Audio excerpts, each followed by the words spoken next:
Voilà, du coup, on est, pour vous remettre dans le contexte, on est sur le christianisme et sur le chrétienté, tout ça. On va évidemment remettre tout ça en contexte. On parlait du Christ. Ouais. On parlait du Christ et des différentes visions du Christ.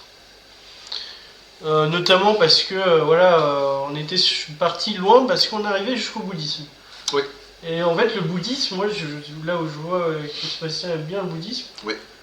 Et en fait, le bouddhisme, c'est là où tu te dis, comment est-ce qu'il n'y a pas plus de liberté dans le bouddhisme que finalement dans l'Église catholique, tout ça, tout ce qui a été imposé, toutes les lois et tout.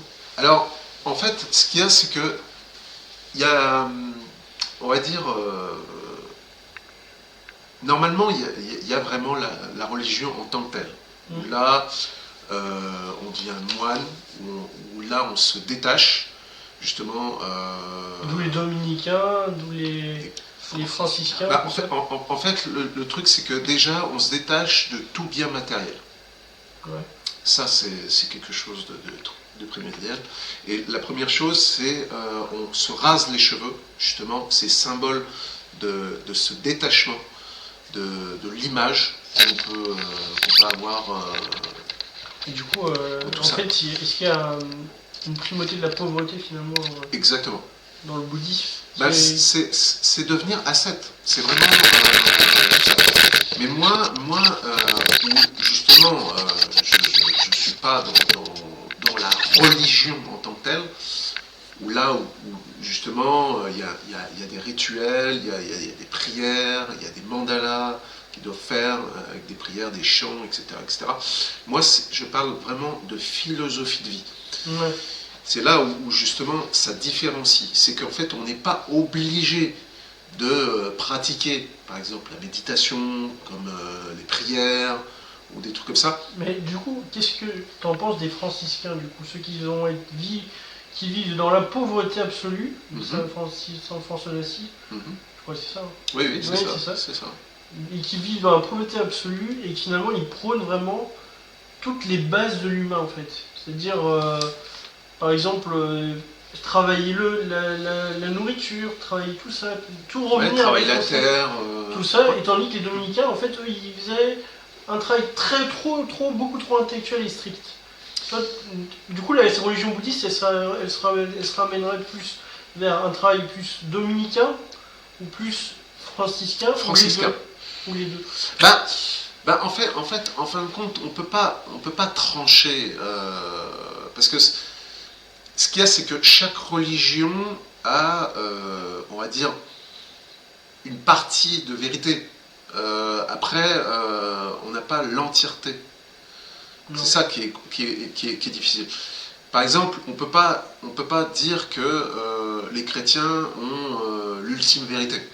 Comme on peut pas dire que les protestants ou les autres religions ont la vérité. Chacun d'entre nous doit du moins avoir le choix. Ouais. C'est là où justement. Mais est-ce que tu as vraiment le choix, quoi? En fait, autre question, ça. Ça revient à une autre question. Voilà, ça revient à une autre question. Mais je pense que le bouddhisme il y a une certaine liberté pour en fait, rassemble tout le monde. En fait.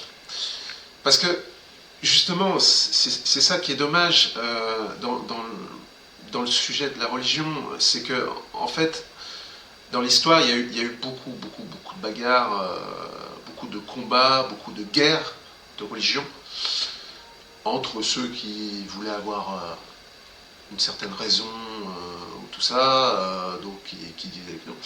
C'est comme ce qu'on disait tout à l'heure, on ne peut pas, par exemple, condamner ceux qui ne croient pas en Dieu, comme on ne peut pas condamner ceux qui croient en plusieurs dieux.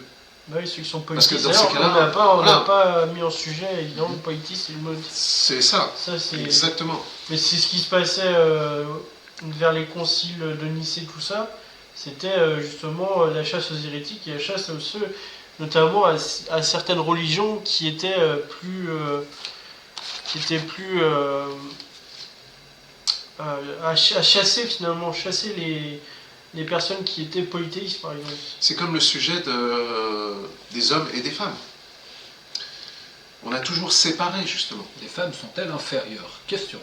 Non, ça. Ceci était une... Non, mais ce que je veux dire par là, c'est que en fait, on a toujours voulu mettre en retrait Oui, c'est vrai. les femmes parce que on considérait la femme comme inférieure par Et rapport dans la à l'homme. religion chrétienne, est-ce que ça y était cette considération?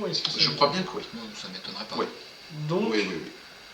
donc en fait, dans la religion chrétienne, il y a une certaine fermeté d'esprit en fait. Tout à fait. Et dans les bouddhistes, qu'est-ce qu'il y a justement dans les bouddhistes? Il y aurait plus Alors, d'ouverture au ou moins début, il y avait cette fermeture-là. Mais après, ce qu'il y a, c'est que il y avait cette acceptation. C'est justement dans ce que j'aime dans cette philosophie-là de la religion, c'est ce qu'on appelle la voie du milieu. Ouais. Si on connaît l'histoire de Siddhartha Gautama, c'était un enfant qui avait une enfance très riche, dont son père était C'était un prince. un roi. C'était un roi, dont Siddhartha Gautama était le prince, Voilà. ou tout ça. Et donc, il vivait dans la richesse. On ne voit pas. Sauf que il sentait en lui une certaine tristesse. Malgré toute la la richesse, convoitise, tout ça, la richesse, tout ça. Et il voulait, en fait, avoir une réponse de cela. Ouais, mais justement, nous, on cherche justement cette richesse et cette convoitise. Et lui, il a déjà cette richesse et cette convoitise. Peut-être que lui, il avait déjà franchi un cap psychologique que nous, on n'avait pas franchi forcément dans cette cap-là, tu vois. Oui, mais justement... Est-ce que nous, on peut vraiment faire version Siddhartha Gautama, faire version Conservat? Je veux dire, de passer, genre... on n'a jamais su ce que c'était la convoitise et la richesse et se dire, j'en veux pas, tu vois. Est-ce que nous, on peut vraiment le faire, ça? Ou est-ce que, justement, c'est plus plausible de pouvoir faire ça? Est-ce qu'on peut être une sorte de Christ, finalement Je pense que c'est en apprenant par expérience. Ouais, l'Empire, tout ça, ouais. Ouais. En fait, c'est là où... Justement, quand on comprend justement ce que Jésus a subi.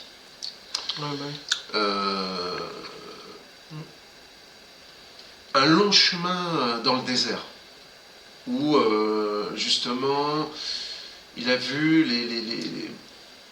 des choses qui étaient assez horribles ou tout ça, mais qui a réussi à aller au-delà de ça. En fait, il faut se dépasser. Et quand on voit des situations, c'est ce qui s'est passé en fait. Bien sur les accords Toltec, justement. Exactement. En fait, ce qu'il y a, c'est que bien sûr, quand on n'a pas la perception réelle de chaque situation, ce que c'est la vie, ce que c'est la mort, ce que c'est la maladie, ce que c'est la guérison, ou tout ça, c'est ce que justement Siddhartha Gautama a vécu, c'est cette vision de la vie que justement le sens finalement qu'on a. On peut vivre dans la pauvreté. Ouais. Comme les malgré qu'on a toute la richesse, on peut être pauvre. Les franciscains de Saint François d'Assise a refusé justement l'argent de son père. Par rapport à son père, justement, qui était, je crois, dans la vente de tissus. Voilà, c'est ça. Oui, qui était marchand. Et il a refusé. Il a refusé. Mais est-ce que finalement, il y a beaucoup de gens comme ça, ou est-ce qu'on a dans le christianisme et je vais venir sur le bouddhisme, est-ce que finalement on n'aurait pas une hyper vision dessus, c'est-à-dire qu'en gros on serait en mode il n'y a que ces deux-là finalement, et on oublie un peu les franciscains, on oublie ce qu'a fait Mère Teresa, on oublie tout ce qu'a fait plein de personnes, et on fait un hyper focus sur le bouddhisme et sur le christianisme en fait. C'est ça la question. C'est la question qu'on se pose. Ça se rapproche. En fait, l'un va pas sans l'autre. Parce que finalement, chaque humain, il a son parcours de vie. Tout à fait. Et en fait, on fait vraiment hyper focus sur le bouddhisme ou le christianisme. Mhm. Mais en fait, est-ce qu'on doit vraiment faire ce focus-là et est-ce qu'on ne doit pas essayer de plus de balayer genre les vraies questions qui font que finalement, par exemple, quelqu'un je sais pas, un Saint François d'Assise, qui n'est pas assez connu malheureusement, et bah, tu vois ce que je veux dire? Bah, en fait, Finalement, je est-ce pense qu'il ne que faut pas rentrer dans ce débat, dans cette guerre entre la ceux qui y reconnaissance, croient pas, ceux qui y croient, ou tout ça. Moi, je pense que plutôt, au lieu de se compliquer la vie, c'est d'essayer de faire son mieux. Déjà, de croire en soi, de croire... parce que ça me rappelle en fait une histoire où justement, pour être en fait, il fallait cacher ce fameux trésor. Alors, on ne savait pas trop où vous voulez en venir, mais la foi, cette foi, que tout le monde a ouais. dans tout ça, Mm. mais qu'on le perd en fait, parce que justement, on est abasourdi par ce qui est extérieur. Mais oui, en mais fait. on nous montre ce qui est extérieur et Exactement. montré très Mais en fait, négativement. la richesse, c'est ça, c'est qu'en fait, c'est la foi qui est en nous-mêmes, Oui. en fait. C'est même pas question de protestants, catholiques, chrétiens, bouddhistes, Juif. juifs, etc. On est tous frères, au fond. Mais après c'est là... Ce que je veux dire, c'est qu'il y a beaucoup de personnalités qui sont quand même passées à la trappe dans l'histoire et Tout à fait. et que ça, c'est quand même assez Bah, dangereux. en fait, tu vois. on a été aveuglés. C'est comme les musulmans ont été aveuglés par des interprétations. Parce que c'est ça le truc. C'est que, vous voyez par exemple dans la Bible, Mm. il y a eu deux séparations. Il y a le Nouveau Testament. l'Ancien Testament et il y a eu le Nouveau Testament. D'un côté, il y a les choses les plus terribles, l'humain, machin, tout ça, etc. Je vais pas rentrer dans les détails. Ça, parce que on y rentrera dans d'autres vidéos. Ça, très long. ça j'y rentrerai. D'ailleurs, en parenthèse, je compte sur vous pour voir les prochaines vidéos qui seront là-dessus, sur le Testament. Où je vais aller chercher des trucs. Et les anciennes aussi. Pardon, oui, le testament. Et je vais aller chercher des trucs parce que j'ai envie de vérifier. Je suis quelqu'un qui vérifie beaucoup. Ouais, c'était la parenthèse. Mais pour en revenir, le truc c'est que comment réussir à être dans le vrai, en fait, quand on essaye de comprendre l'Ancien Testament, qui va être vraiment dans la négativité le plus totale, et dans l'autre sens, le Nouveau Testament, où ça embellit, en fait. Ouais, Donc c'est en ça. fin de compte, c'est ça. Quelle est la raison? Est-ce qu'il y a vraiment une raison dans la chrétienté, tu vois, c'est ça? Ouais, voilà, c'est un très grand sujet. Honnêtement, moi-même, je suis loin de maîtriser le sujet, ou tout ça. Moi, je sais que j'essaye par image, en fait, de m'intéresser justement au bouddhisme, parce que justement, ils utilisent vraiment des images, par exemple de la barque, etc. Ouais. Mais je garde quand même, au fond de moi, quand même, je Parle de dénie chrétien. pas Parle de quand même. christianisme. Voilà, j'ai été baptisé, je suis chrétien. Ça, là-dessus, je ne vais pas renier cela. Ouais. Mais je me suis de toute façon, on ouvert. demande pas la Voilà, religion, en fait, je me suis ouvert. Parce qu'on demande là-dessus. Voilà, en fait, je suis dans une certaine tolérance, donc j'essaye quand même de comprendre, parce que je suis curieux. Parce que finalement, les chrétiens conservateurs d'aujourd'hui, le bouddhisme, ils aiment pas. Non. Ils aiment pas du tout ça. Il faut bien le savoir avec le bouddhisme. Oui, mais parce qu'ils sont fermés. Parce que ils considèrent. Est-ce qu'après, ils pourraient considérer ça comme une hérésie, sachant qu'ils n'ont plus le pouvoir actuellement, les chrétiens? Mais tout est une hérésie. Ouais. Dans ces cas-là, voilà, ce que je dis est une hérésie. Ou les autres, je Mais en peux fait, les considérer on comme une hérésie. va préciser comme le terme d'hérésie. Le terme d'hérésie, ça serait plus basé sur un grand pouvoir et tous les contraires de ce grand Ouais. pouvoir. Et du coup, les chrétiens, dès qu'ils avaient le pouvoir, est-ce que des discours comme le bouddhisme, finalement, ils n'auraient pas été un peu brûlés, mis à feu, tout ça Tu parlais... de non-tolérance, justement, de la non-tolérance, tu vois. Oui. Alors que le Christ, justement, il amène une image plus tolérante. C'est ça qui est quand même bizarre, qui confond tout le temps cette religion. C'est la vision du Christ, c'est la vision de l'homme, tu vois, finalement, tu vois, qui est... Moi, je pense que, en fait, les gens, la plupart, que ce soit dans le Coran, que ce soit dans la Bible, que ce soit dans d'autres livres sur la religion, tout ça, même en philosophie, tout ça, se sont perdus. Ouais. Parce que, en fait, vous voyez, dans le contexte, imaginons que on retient juste, parce qu'on ne peut pas tout retenir, je veux dire, quand on lit la Bible ou le Coran, tout ça, il n'y a que quelques mots ou quelques phrases qui vont nous frapper, qui vont nous parler, qui vont, voilà. Sur notre affect, sur ce qu'on a vécu. Exactement. Ouais. Et en fait, on va retenir que ça. Et c'est ça qui est dommage. C'est qu'en fait, bien sûr... Et c'est là où je dis qu'on met en trappe tous les gens bien, pas mal de gens bien. Oui. Et qu'on met plus en avant, par exemple, un mec comme Hitler ou genre toute personne. Oui, tout à fait. Tu vois.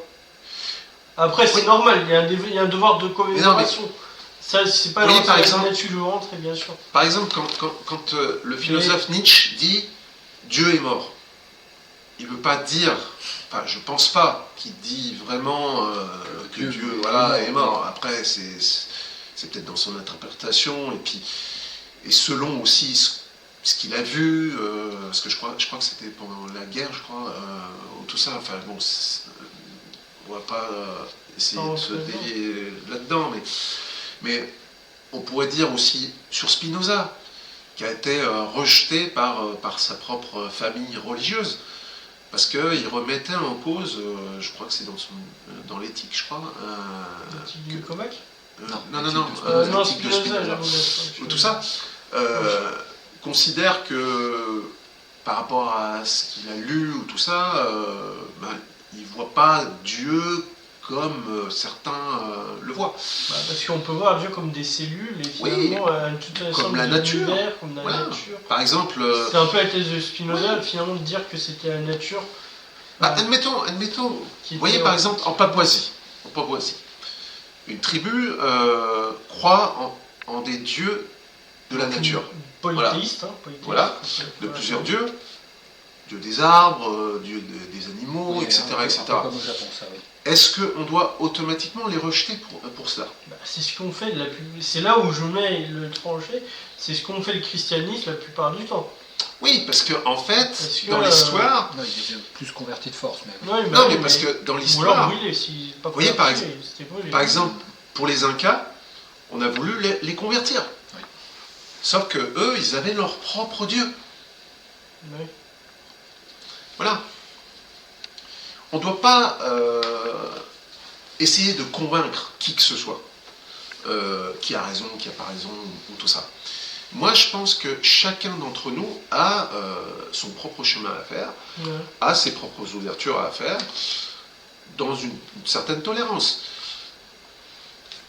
Mais il ne faut surtout pas être dans ce qu'on appelle l'extrémisme. Où là,